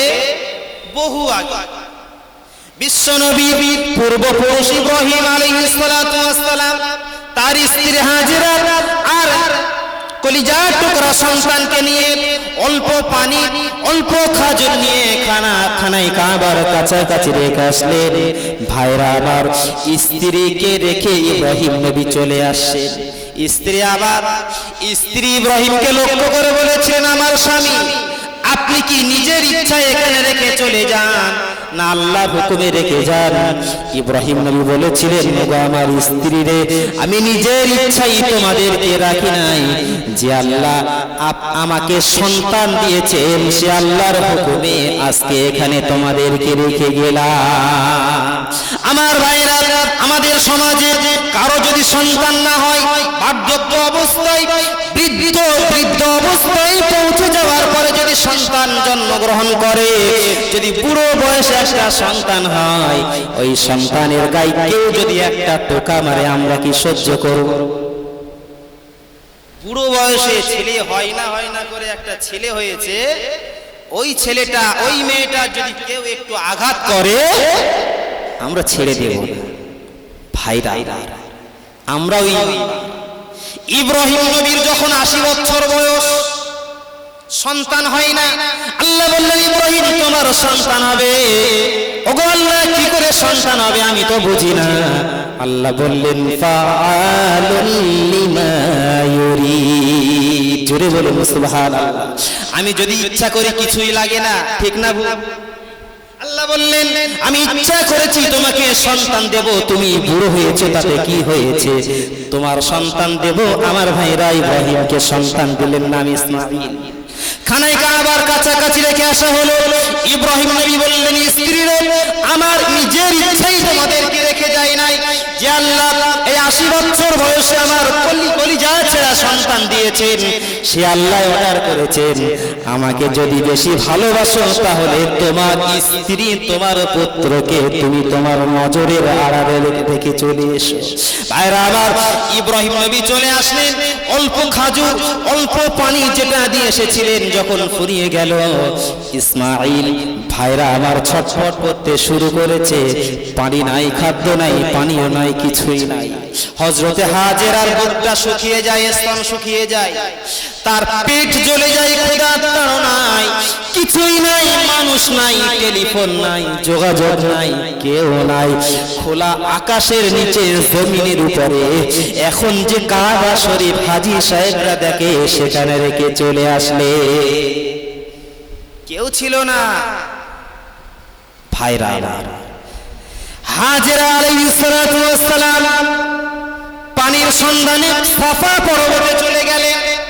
সাফায় চলে যাওয়ার পর মারওয়ার দিকে তাকিয়ে দেখলেন পানি যেন চিকচিক চিকচিক করে। অত্যন্ত গরমের সময় রাস্তা দিয়ে যখন আমরা হাঁটি, এমনি করে পিচের রাস্তার দিকে তাকালে সামনে দেখতে পাই, সামনে মনে হয় পানি। আবার যখন সেখানে পৌঁছে যায়, ওটা পানি নয়, ওটা মরিচিকা। ভাইরা আমার, হাজেরা আলাইহিস সালাতু ওয়াস সালাম বারবার সাফা মারওয়া এই ধোকায় পড়ে ছুটছেন, মনে হয় সামনে পানি, কিন্তু পানি না, ওটা মরিচিকা। বারবার যখন করছেন, 7 বার করার পর আল্লাহ সুবহানাহু ওয়া তাআলা জিবরাইলকে বললেন, ওগো জিবরাইল, আর দেরি নয়, তুমি কি দেখো না? দেখো হাজেরা কি করে কষ্ট পায়, শিশু ইসমাঈল কিভাবে ছটফট করে। ওই ইসমাঈলের বংশে আমার কুল কায়নাতের যিনি সর্বশ্রেষ্ঠ মহামানব বিশ্বনবী মুহাম্মদুর রাসূলুল্লাহ সাল্লাল্লাহু আলাইহি ওয়াসাল্লাম, ওই ইসমাঈলের বংশে দুনিয়ায় আমি আনয়ন করব। ওগো আমার ফারিস্তা জিবরাইল, তুমি কি দেখো না কি করে মা এবং বেটা পানির জন্য কষ্ট পায়? জলদি চলে যাও, শিশু ইসমাঈল যেখানে শুয়ে পানির জন্য কাতরাচ্ছে, পায়ের কাছে তোমার পাখার ছাপটা দিয়ে পানির ঝর্ণা বার করে দাও। জোরে বলুন ভাই, সুবহানাল্লাহ বলে লাভ না ক্ষতি? তাহলে জোরে বলুন, আল্লাহ সন্তুষ্ট হবে। জোরে বলুন সুবহানাল্লাহ। জিবরাইল আলাইহিস সালাতু ওয়াস সালাম দুনিয়াতে চলে আসলেন, মুহূর্তের ভিতরে চলে আসলেন। ভাইরা আমার, পাখার ঝাপটা দিলেন, পানি বার হয়ে গেল। হাজেরা আলাইহিস আলাইহিস সালাতু ওয়াস সালাম সাফা মারওয়া থেকে দেখতে পেলেন বাচ্চার পায়ের কাছে পানির ঝরনা, জানটা তার ভরে গেল। ভাইরা আমার ছুটে আসলেন, ছুটে আসার পরে দেখতে পেলেন পানি এমনি করে ভাঙতে শুরু করেছে। হাজেরা আলাইহিস সালাতু ওয়াস সালাম চারটি পাথর নিয়ে চার কোণায় বসিয়ে দিয়ে বললেন জাম জাম জাম জাম, তার মানে থাম থাম, তার মানে থাম থাম, থেমে যা, ওগো পানি তুই থেমে যা, থেমে যা, আর ভাঙিস না। তুই যদি এভাবে ভাঙতে থাকিস, ভাইরা আমার পাকার ঝাপটে এমন করে ঝর্ণা উচ্চারিত সেদিন হয়েছিল, পানিটা ভাঙতেই শুরু করেছে। বিশাল পানি, যেখানে একটা ফোঁটা পানি মাথা খুঁটলেও পাওয়া যেত না। জোরে বলো। মরুভূমি আর মরুভূমি, একটা ফোঁটা পানি নেভা। ভাইরা আমার শুনে রাখুন, পানি বার হয়ে গেল। হাজেরা আলাইহিস সালাতু ওয়াস সালাম চারটে পাথর বসিয়ে দিলেন, জাম জাম থাম থাম, থেমে যা, থেমে যা। পানি থেমে গেল, জানটা ঠান্ডা করে তিনি খেয়ে নিলেন। ভাইরা আমার, আর পানি খাওয়ার সঙ্গে সঙ্গে কলিজা ঠান্ডা হয়ে গেল। হাজেরা আলাইহিস সালাতু ওয়াস সালাম এমন পানি খেয়েছেন, তার জিন্দেগিতে এমন পানি তিনি আর কোনোদিন খান নাই। জোরে ভাইরা আমার, এই জামজামের পানি, এটা শুধুমাত্র পানি নয়, এটা শুধুমাত্র পানি নয়, আমার আপনার বাড়ির টিউবওয়েলের পানি শুধুমাত্র পানি, আর জামজামের পানির ভিতরে রয়েছে পানি এবং খাদ্য। জোরে বলুন সুবহানাল্লাহ। বিশ্বনবী আমার বলেছেন, জামজামের পানি অত্যন্ত বরকতময়, কোনদিন শেষ হবে না, কিয়ামত পর্যন্ত জামজামের পানি কশিনকালে কোনদিন শেষ হবে না। ভাইরা আমার, কন্টিনিউ কত কুইন্টাল কুইন্টাল পানি তোলা হয় আমি বলতে পারবো না। গোটা বিশ্বের মানুষ যারা হজে যায় অবশ্যই তারা বলতে পারবেন, আজ পর্যন্ত জমজমের পানির কোনো ঘাটতি দেখা যায় নাই। ভাইরা আমার শুনে রাখুন, হাজেরা আলাইহিস সালাতু ওয়াস সালাম পানি পান করতে শুরু করলেন। ভাইরা আমার, যেখানে কেউ যেত না, কাউকে পাওয়া যেত না, কাজ ছিল না, পালা ছিল না, মানুষ পশু পাখি কেউ ছিল না। পানি যখন পাওয়া গিয়েছে, তার মানে স্বাভাবিকভাবে মানুষও পাওয়া যাবে। বনি জুরহুম গোত্রের মানুষেরা তারা ব্যবসা বিজনেস করার জন্য ওই মক্কার পথ দিয়ে একদিন হেঁটে হেঁটে আসছিলেন, আর দেখতে পেলেন মরুভূমির মাঝে একটা পানির উৎস, আর একটা মা আর একটা বাচ্চা তার সন্তানকে নিয়ে পানি পান করায় আর সেখানে থাকে। ভাইরা আমার, জুরহুম গোত্রের মানুষেরা হাজেরার সঙ্গে চুক্তি করলেন, হাজেরা রে, তুমি তো এখানে একা থাকো, তোমার তো ভয় লাগে, খোলা আকাশের নিচে কিভাবে থাকো শিশু বাচ্চাকে নিয়ে, যদি তুমি একটু তোমার এই কুয়ার পানি পান করতে দাও, আমরা তোমার কুয়ার পাশে একটু তাবু গেড়ে বসবাস করব। শুরু হচ্ছে, আবাদ শুরু হচ্ছে। ভাইরা আমার, জুরহুম গোত্রের মানুষেরা মক্কার কাছাকাছি, খানাই কাবার কাছাকাছি, ওই জামজামের পাশে হাজিরার সঙ্গে তারাও সেখানে থাকতে শুরু করলেন। এমনি করে হাজিরার কোনো ভয় নাই, কোনো দুশ্চিন্তা নাই। ভাইরা আমার, দেখতে দেখতে ইসমাঈল আলাইহিস সালাতু ওয়াস সালাম বড় হলেন। ইসমাঈলের সঙ্গে ওই জুরহুম গোত্রের একজন নারীর সঙ্গে বিবাহ হয়ে গেল। আত্মীয়তার সম্পর্ক যখন হয়ে গেল, ভাইরা আমার, ইব্রাহিম নবীর কলিজার টুকরা সন্তান 130 বছর বয়সে মারা গেলেন। খানাই কাবার কাছাকাছি হাতিমের ভিতরে হাজেরা এবং সেই ইসমাঈল আলাইহিস সালাতু ওয়াস সালামকে জনমের মতো দাফন করে দেওয়া হয়েছে। ভাইরা আমার, ওই জুরহুমের দায়িত্ব, ওই জামজামের দায়িত্ব পড়ে গেল জুরহুম গোত্রের কাছে। ভাইরা আমার, দেখতে দেখতে কয়েকটা বছর পার হয়ে গেল, তারা মক্কার মানুষদেরকে অত্যাচার করতে শুরু করলো। মক্কার মানুষেরা যখন তাদের বিরুদ্ধে ঝাঁপিয়ে পড়লো, জুরহুম গোত্রের মানুষেরা জামজাম কুয়াটা এমনি করে ময়লা আবর্জনা ফেলে এমন করে বুঝিয়ে এমন করে ভরাট করে দিয়ে চলে গেল, জামজাম কুয়ার কোনো নাম নিশানা আর পাওয়া গেল না। বুঝতে পারেননি কথা? জুরহুম গোত্রের মানুষেরা দেখলো এখান থেকে আমাদের চলে যেতে হবে। কেন? মক্কার মানুষেরা আমাদের প্রতি অসন্তুষ্ট। ঠিক আছে, যদি যেতেই হয় ব্যবস্থাটা করে যাবে, মানে ক্ষতি করে যাবে। ক্ষতিটা কি? জামজাম কুয়াটা ময়লা আবর্জনা ফেলে মাটি দিয়ে নোংরা দিয়ে সেটাকে ভরাট করে দিয়ে তারা চলে গেল। এই জামজাম কুয়া আর কেউ খোঁজ রাখে না, বিশ্বের ইতিহাস থেকে বিলীন হয়ে গেছে, কেউ জানে না। কত আগে, বহু আগে, কেউ জানে না। ভাইরা আমার শুনে রাখুন, বিশ্ব নবীর দাদু ভাই আব্দুল মুত্তালিব খানায় কাবাতে শুয়েছিলেন। একদা একজন মানুষ এসে বললেন, আব্দুল মুত্তালিব ইহফিল বিরাতুন, কুয়া খনন করো। বিশ্ব নবী বললেন, কি কুয়া? আমি বিশ্ব নবীর দাদু বললেন, কি কুয়া আমি বুঝি না। লোকটা চলে গেল। দ্বিতীয় রাত্রে খানায় কাবার কাছাকাছি আব্দুল মুত্তালিব স্বপ্ন দেখলেন, ওই মানুষটা এসে বললেন, ইহফির আল মাজনুনা, ইহফির আল মাজনুনা, মাজনুনা খনন করো। বিশ্ব নবীর দাদু ভাই আব্দুল মুত্তালিব বলেন, মাজনুনা কারে বলে আমি তো বুঝি না। লোকটা চলে যায়। তৃতীয় রাত্রে আবার এসে বললেন, আব্দুল মুত্তালিব তয়্যিবা খনন করো। তয়্যিবা কি জিনিস? পবিত্র স্থান কি জিনিস আমি তো বুঝি না। আব্দুল মুত্তালিব কোনোদিন শুনে নাই জামজাম কারে বলে, কি জিনিস। সে তো ইতিহাস থেকে বিলীন হয়ে গেছে। ভাইরা আবার চতুর্থ রজনীতে ওই মানুষের আকার ধারণ করে সে বললেন, আব্দুল মুত্তালিব জামজাম খনন করো, জামজাম খনন করো। আব্দুল মুত্তালিব বললেন, জামজাম কারে বলে আমি বুঝি না। কিসে জামজাম? আব্দুল মুত্তালিবের এখনো প্রশ্নের উত্তরে ওই ফারিস্তা মানুষের আকার ধারণ করে বলেছিলেন, জামজাম এমন একটা পানি যা কিয়ামত পর্যন্ত শেষ হবে না, যা কোনোদিনের তরে দূষিত হবে না, নোংরা আবর্জিত স্থানে থাকলেও অপবিত্র হবে না। কোটি কোটি মানুষ হজ করতে আসবে, তাদেরকে কিয়ামত পর্যন্ত পান করানো হবে। মক্কা মদিনার মানুষ, গোটা বিশ্বের মানুষ পান করবে, কোনোদিনের তরে জামজামের পানি ফুরিয়ে যাবে না, সেটাই জামজাম। জোরে বলুন।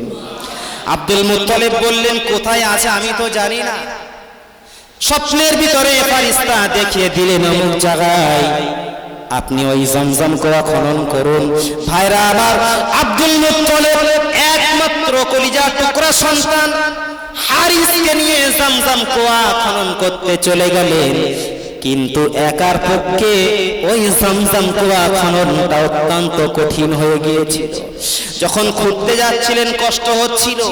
কিছুটা খুঁড়ে জামজামের দ্বার যখন উদ্ঘাটন করলেন, কুফারে কুরাইশের দলেরা, মক্কার মানুষ এসে বলেছিল, আব্দুল মুত্তালিব আমাদেরকে তোমার সঙ্গে অংশীদার বানিয়ে নিতে হবে। আব্দুল মুত্তালিব বলেছিলেন, নেবার, তোমাদেরকে নিতে রাজি না। জামজাম কূপের স্বপ্ন আমি দেখেছি, আমি খনন করব, তোমাদেরকে এই কর্তৃত্ব আমি আব্দুল মুত্তালিব করতে দেব না। চলে বলি আব্দুল মুত্তালিবের সঙ্গে তারা তর্কে বাহাজে লিপ্ত হয়ে গেল। আব্দুল মুত্তালিব তাদের গেনেস্টে জয়লাভ করলেন। চলে বলুন সুবহানাল্লাহ। ভাইরা আব্দুল মুত্তালিব বলেছিলেন, আল্লাহ এই জামজাম কুয়া খনন করা অত্যন্ত কঠিন দুঃসাহসের ব্যাপার, আমি আর আমার ছেলেকে নিয়ে কি করে করব আমি তো বুঝতে পারি না। আমার যদি 10টা পুত্র সন্তান দান করো, তাহলে তাদের নিয়ে জামজাম কুয়া আমি খনন করব।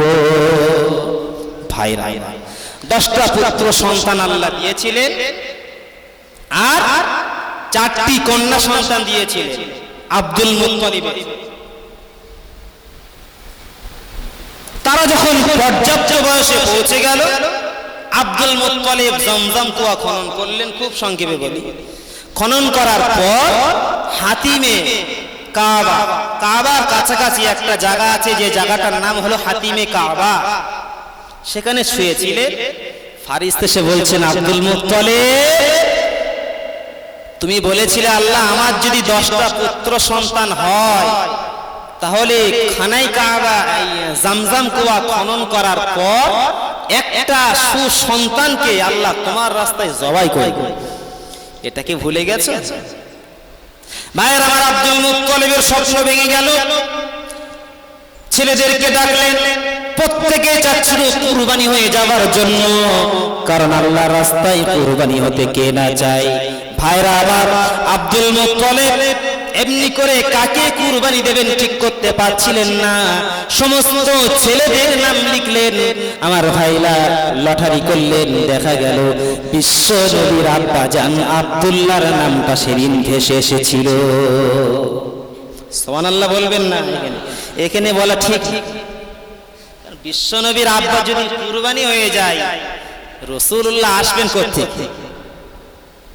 বুঝতে পারেননি? এটাই তো হিকমত। অথচ আব্দুল মুত্তালিব বললেন, আমার একটা কলিজা ছেঁড়া সন্তানকে আল্লাহ তোমার রাস্তায় জবাই করব, যদি 10টা পুত্র সন্তান দাও আর তাদের দিয়ে এই মহৎ কাজ, এই জমজম কো আমি খনন করতে পারি, আমি কথা দিচ্ছি একটা ছেলেকে তোমার রাস্তায় জবাই করব। কাকে করব? লটারি করলেন আব্দুল্লাহ। ভাগ্যের কি নির্মম পরিহাস! আব্দুল মুত্তালিবের 10টি ছেলের ভিতরে সবথেকে সুস্ত্রী সুপুরুষ ছিলেন আব্দুল্লাহ। তাকে সবাই ভালোবাসতো। আব্দুল্লাহ কুরবানি হয়ে যা কেউ পছন্দ করতো না। কাফের মুশরিক সর্বশেষে কেউ ভালোবাসতো না আব্দুল্লাহ কে। আব্দুল্লাহ কুরবানি হয়ে যাক। ভাইরা আবার অস্ত্র শস্ত্র নিয়ে যখন আব্দুল্লাহকে কুরবানি দেওয়ার জন্য নিয়ে যায়, আব্দুল্লাহর বোনেরাও পর্যন্ত বাধার সৃষ্টি করেছিল, কশ্চিনকালে আব্দুল্লাহকে আমরা জবাই হতে দেব না। কি হবে কি হবে কি হবে কি ব্যাপার? আব্দুল মুত্তালিব গণকের কাছে চলে গেলেন। ভাইরা আমার, গণক সেদিন বলেছিলেন, ও আব্দুল মুত্তালিব, তোমার এই আব্দুল্লাহ বেটার নামটা লেখো আর 10টা উটের নাম লেখো। এভাবে করে লটারি করে দেখো, যতক্ষণ পর্যন্ত আব্দুল্লাহর নাম ওঠা বন্ধ না হয় ততক্ষণ পর্যন্ত উট বাড়িয়ে দাও। ভাইরা আমার, 10টা উটের নাম লেখা হলো, আব্দুল্লাহর নামটা লেখা হলো, লটারি করা হলো। লটারি করে দেখা গেল আব্দুল্লাহর নাম ভেসে এলো। আবার 10টা উটের নাম বাড়িয়ে দেওয়া হলো। আবার লটারি করে দেখা গেল আব্দুল্লাহর নাম, আবার 10টা উট, আবার দেখা গেল আব্দুল্লাহর নাম। আব্দুল্লাহর নাম ওঠা বন্ধ হয় না। কি হবে কি হবে?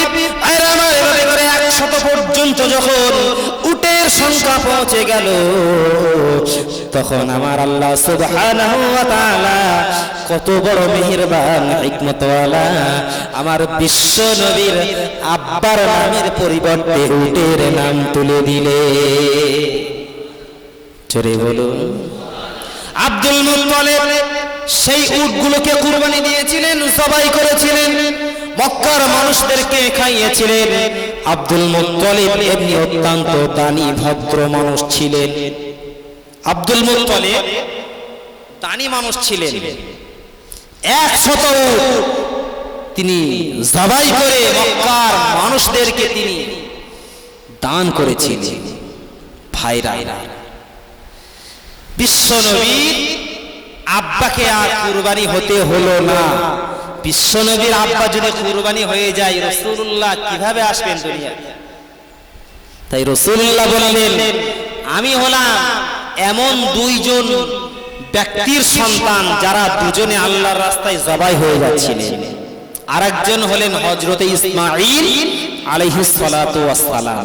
সে ঘটনা অনেক, সেদিকে আমি আর খুব বেশি যাইতে চাচ্ছি না। তবে এই 2জন ব্যক্তির সন্তান, এই 2জন ব্যক্তি প্রায় আল্লাহর রাস্তায় জবাই হয়ে যাচ্ছিলেন। আল্লাহ কুদরতে আল্লাহ তাদেরকে বাঁচিয়েছিলেন। যেহেতু বিশ্ব নবীকে আমার দুনিয়াতে আনবেন তাদেরই বংশে। জোরে বলুন। তারা যদি শহীদ হয়ে যায়, তারা যদি জবাই হয়ে যায়, রাসূলুল্লাহ কি আগে আসবে?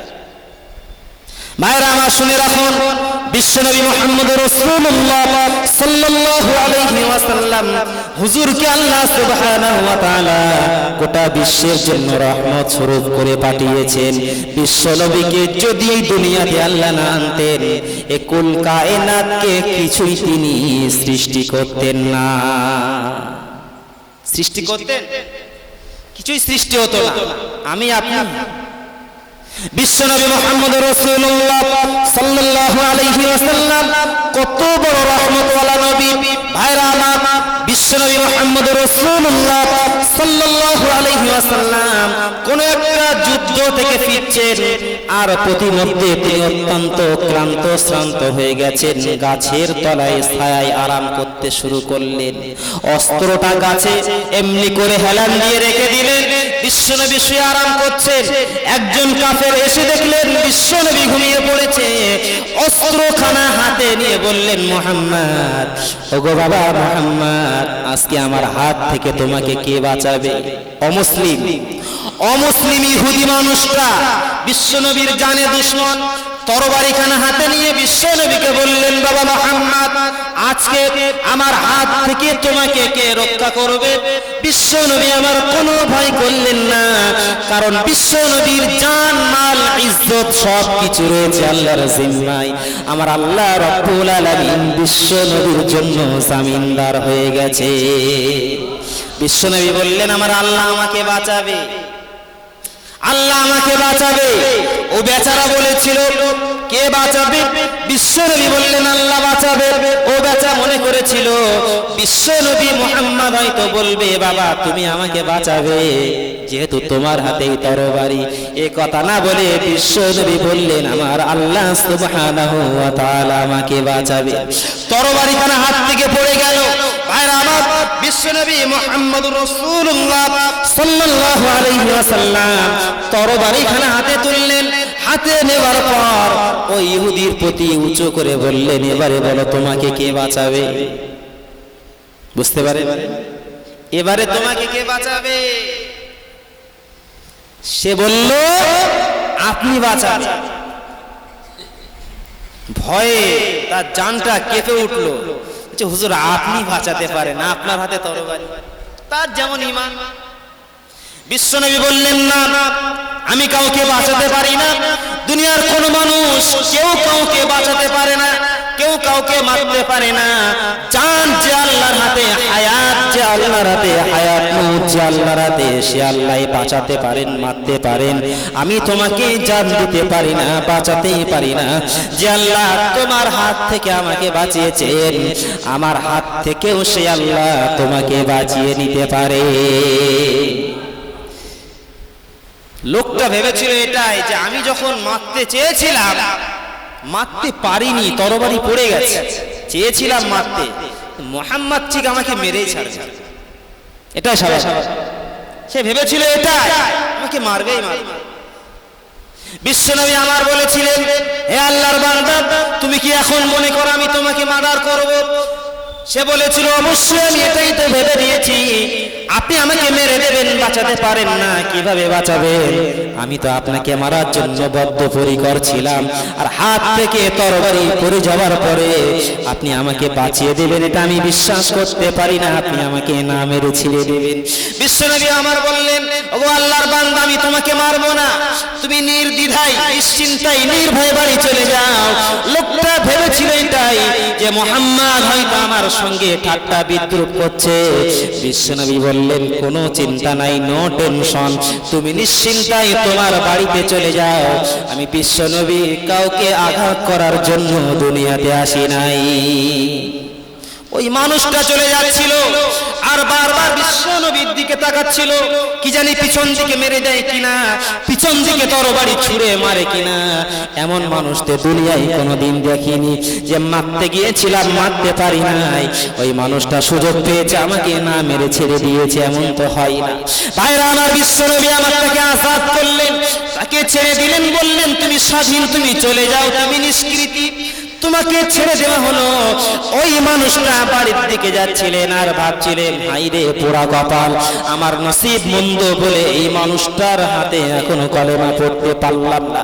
ভাইরা আমার, ওই মানুষটা, ওই ইহুদি বাড়িতে চলে গেলেন, তার স্ত্রীকে লক্ষ্য করে বললেন, আমার স্ত্রী, আজকে একটা ঘটনা ঘটে গেছে, আমি একটা এমন মহান ব্যক্তির কাছ থেকে তোমার কাছে এসেছি, যে মানুষটা তার জিন্দেগিতে কোনো মানুষকে আঘাত করার জন্য দুনিয়াতে আসে নাই। চোরে বলুন, কেন? না, আমি তাকে মারতে গিয়েছিলাম, মারতে পারি নাই, কিন্তু তিনি আমাকে যখন মারতে এসেছিল আমি ভেবেছিলাম আমাকে মেরেই দেবে, কিন্তু না, আমাকে না মেরে নির্দ্বিধায়, নির্ভয়ে আমাকে বললেন, তুমি বাড়ি চলে যাও, তোমার ভয় নেই, তোমার টেনশন নেই। ভাইরা আমার শুনে রাখুন, বিশ্বনবী মুহাম্মদ রাসূলুল্লাহ সাল্লাল্লাহু আলাইহি ওয়াসাল্লাম কতটা রহমত স্বরূপ ছিলেন। একদা একজন ইহুদি এসে মসজিদে পেশাব করে ফেলেছে, আর এখন আমরা ইমানদার, মসজিদে কোনো মানুষ, কোনো অমুসলিম, হিন্দু, মুশরিক কেউ যদি কেউ এসে একবার পেশাব করে দেয়, আমরা যে কি অবস্থা তাকে করব আল্লাহ রাব্বুল আলামিন বেশি ভালো জানে। বুঝতে পারেননি কথা? কোন অমুসলিম যদি এসে একবার মসজিদে ভুল করে, ইচ্ছা করে পেশাব করে দেয়, এখন যা হবে আল্লাহ ভালো জানে। কিন্তু বিশ্বনবী কি আদর্শ! পেশাব যখন করা হয়ে গেল, সাহাবারা বদ্ধপরিকর তাকে আঘাত করবে, বিশ্বনবী বললেন তাকে মেরো না, তাকে মেরো না। পেশাব করেছে, মানুষটা জানে না এটা আল্লাহর ঘর, এখানে পেশাব করতে নাই, ও বেচারা জানে না বলে পেশাব করেছে। ওই মানুষটা বিশ্বনবীর চরিত্র দেখে অবাক হয়ে গেল, যেখানে তার শিষ্যরা আমাকে মারার জন্য তৈরি আছে, আরে এমন মহামানব আমাকে কিছু বললেন না, মারতেও দিলেন না, বরং বললেন কি আমি তার ধর্ম সম্পর্কে জানি না বলেই পেশাব করে ফেলেছি। মহামানবের কথা শুনেছি, কিন্তু এমন মহামানব জীবনে দেখি নাই। ভাইরা আমার, বিশ্বনবীর চরিত্র দেখে ইসলামের পথে মানুষেরা এমনি করে প্রবেশ করেছে, আর আজকে আমরা বিশ্বনবীর উম্মত হয়েছি, আমাদের চরিত্র আখলাক দেখে বিধর্মীরা হাসতে শুরু করে দেয়। ঠিক না বল? আমাদের চরিত্র বিধর্মীরা বলে এ তো সেই মুসলমান না। বুঝতে পারেন? এ তো সেই মুসলমান না যে মুসলমান মুহাম্মদ সাল্লাল্লাহু আলাইহি ওয়াসাল্লাম করেছিলেন। তো আকাশ পাতাল ফারাক, সে কি আর রেখে? ভাইরা আমার শুনে রাখুন, এখন আমরা মুসলমান, বছরে 2 বার ঈদের নামাজ পড়ি, হয়তো মন চাইলে একটু গরুর গোশত খাই, এই হলো মুসলমান। এই মুসলমানের দাবি করে কোনো লাভ হবে না। মুসলমান ভাইরা আমার, বিশ্বনবী বলেছেন মুসলমান তো সেই ব্যক্তি যে ব্যক্তি মা আতাকুমুর রাসূল ফাখুযুহু ওয়া মা নাহাকুম আনহু ফান্তাহু, আমি যেটা করতে বলেছি সেটা গ্রহণ করেছে, আর আমি যেটা ছাড়তে বলেছি সেটা ছেড়েছে, সেটাই হলো মুসলমান। আর কিন্তু আমি যেটা বলেছি সেটা ধরে নাই, যেটা ছাড়তে বলেছি সেটা ছাড়ে নাই, রীতিমতো আমার আদর্শ অনুসরণ না করে ইচ্ছা মতো জীবন যাপন করে, এটা মুসলমান বটে, কিন্তু নামে মুসলমান, কামে মুসলমান নয়। নামে মুসলমান, কামে মুসলমান নয়। আজকে গোটা বিশ্বের দিকে তাকিয়ে দেখে মুসলমানেরা কি ধরনের লাঞ্ছিত, অপমানিত। কথা ঠিক বলছি না ভুল? বিশ্বের দিকে তাকাতে হবে না, আমার ভারতবর্ষেই তার জ্বলন্ত নজির। প্রত্যেকটা রাজ্যে, ইভেন আমার পশ্চিম বাংলায়ও দেখুন মুসলিমরা কতটা অত্যাচারিত, লাঞ্ছিত, অপমানিত। তার কারণ কি? আমাদের অনেক দায়িত্ব রয়েছে। আল্লাহ সুবহানাহু ওয়া তাআলা বললেন, ওমা আসাবাকুম মিন মুসিবাতিন ফাবিমা কাসাবাত আইদিকুম ওয়া ইয়াফু আন কাসীর। ভাইরা আমার শুনে রাখুন, আল্লাহ বলছেন তোমাদের উপরে যত বিপদ মুসিবত নামিয়ে দেওয়া হয়, আমি ইচ্ছা করে কোনো বিপদ মুসিবত তোমাদের উপরে দেই নাই। তোমরা যেটা 2 হাত দিয়ে কামাই করেছো, 2 হাতের কামাই করার ফল তোমাদের উপরে অটোমেটিক চলে এসে যায়, চলে আসে। ভাইরা আমার, আল্লাহ বললেন যত কামাই করেছো সেটা যেটা তোমাদের উপরে আসে, তোমাদের 2 হাতের কামাই করা। গোটা বিশ্বের মুসলমানের দিকে তাকিয়ে দেখুন, মুসলমানের কি করণীয়, কি করণীয় আর কি করছে। মুসলমান নামাজ পড়ে না, মুসলমান রোজা করে না, মুসলমান দাড়ি রাখে না, মুসলমান মিথ্যা কথা বলে, মুসলমান টেলিভিশন দেখে, মুসলমান পরের হক ফাঁকি দেয়, মুসলমান কোরআন তেলাওয়াত করে না, মুসলমান শরিয়াতের খেলাফ করে। এটা তো কোনো মুসলমানের কাম্য নয়। ভাইরা আমার, এই ধরনের মুসলমান যদি কেউ হয়ে যায়, বিপদে মুসিবতে আল্লাহর সাহায্য কিন্তু পাওয়া যাবে না। মুসলমান যদি মুসলমানের মতো আমরা হতে পারতাম, বিপদে মুসিবতে অবশ্যই আল্লাহ আমাদেরকে সাহায্য করতেন। কথা ঠিক না? আজকে আমরা মুসলমান নাম কি অস্তে, দেখুন তাকিয়ে সমাজের দিকে তাকিয়ে দেখুন, কি নারী কি পুরুষ। নারী তো তার পর্দা ছিঁড়ে ফেলেছে, নারী তার পর্দা ছিঁড়ে ফেলেছে। ভাইরা আমার, বিশ্বনবীর স্ত্রীরা কতটা পর্দা করেছিলেন। বিশ্বনবীর স্ত্রীরা আমাদের নারীদের জন্য মডেল। আজ মুসলমানের নারীদের পর্দা নেই, পুশিদা নেই, এক একটা নারী যে যার মতো করে চলছে। ছি ছি ছি, অবাক হয়ে যায়। ভাইরা আমার শুনে রাখুন, একজন নারী যদি বেপরদায় চলে, ওই বেপরদায় চলার কারণে ওই নারীর কারণে 4 জন পুরুষকে জাহান্নামে যেতে হবে। সংক্ষেপে এতটুকু শুনে রাখুন, আপনি নামাজি রোজাদার, আপনি হজ করেছেন, সব কিছু করেছেন, কিন্তু আপনার বাড়ির স্ত্রী, আপনার মেয়ে, আপনার বউ পর্দা করে না। ভাইরা আমার, একজন নারীকে হাসরের ময়দানে কোশ্চেন করা হবে, তুমি কেন জাহান্নামে যাচ্ছ, কেন পর্দা করো নাই?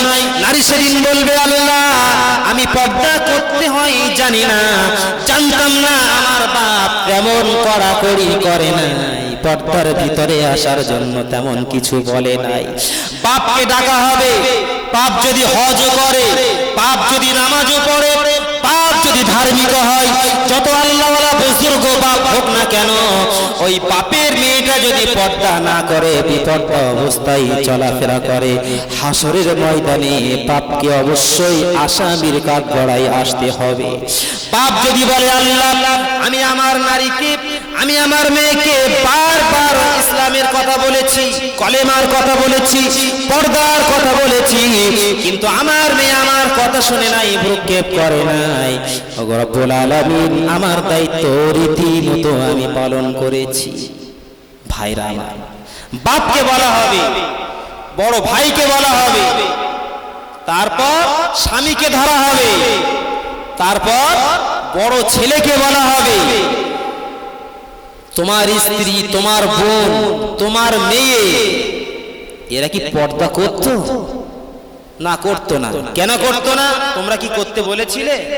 তারা সেদিন বলবে, যদি পর্দা করতে বলে থাকে বলবে বলেছিলাম, না বললে রেহাই নেই।